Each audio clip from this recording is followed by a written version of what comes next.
a burning cold storage warehouse on December 3rd, 1999. They were looking for two homeless people that were reported to live in the warehouse. Unknown to them, those two people, when the fire broke out, had left the warehouse at that time. The temperature in the building had exceeded 3,000 degrees Fahrenheit. The building was full of smoke. Visibility was zero. As of 1 hour ago, District Chief Mike McNamee had had no reports from his firemen. This night, he will make a decision that he will never forget or regret. Balaam, 2009. My name is Sandy Brown.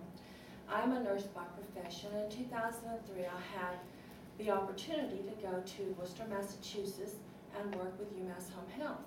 It was during this time that I became the home health nurse for District Chief Mike McNamee for 6 weeks. Now during this time, I was able to read a book that was written about the Worcester cold storage fire called The Perfect Fire, and it was written by Sean Flynn in 2000. Also, during that time, I was able to get a first-hand account of that night and the fire from Chief McNamee himself. Today I will discuss the Worcester cold storage fire and also why that District Chief Mike McNamee is called a hero. District Fire Chief Mike McNamee on that night used his experience, his strength, and his courage to save the lives of firemen. He also went on to incorporate training and safety procedures that will save lives in the future.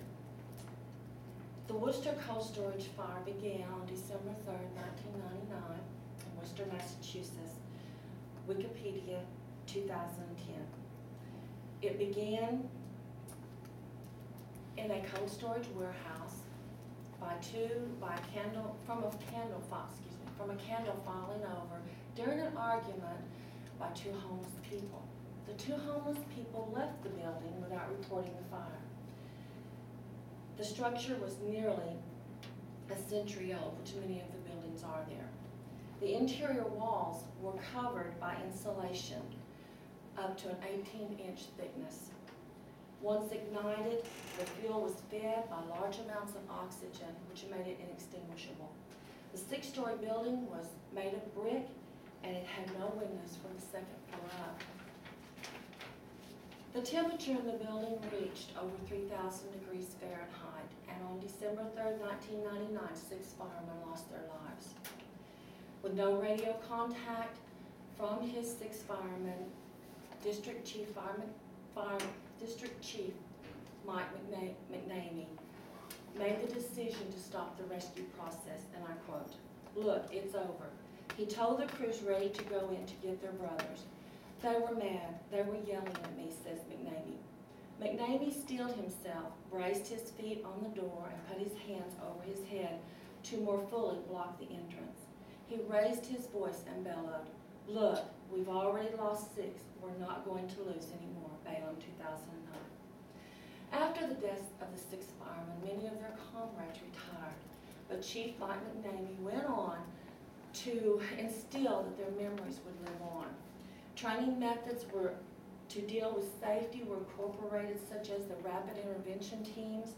Also, the fire officials, including Mike McNamee, that were there that night, went on to teach seminars about the fire and what happened and initiate safety and training measures.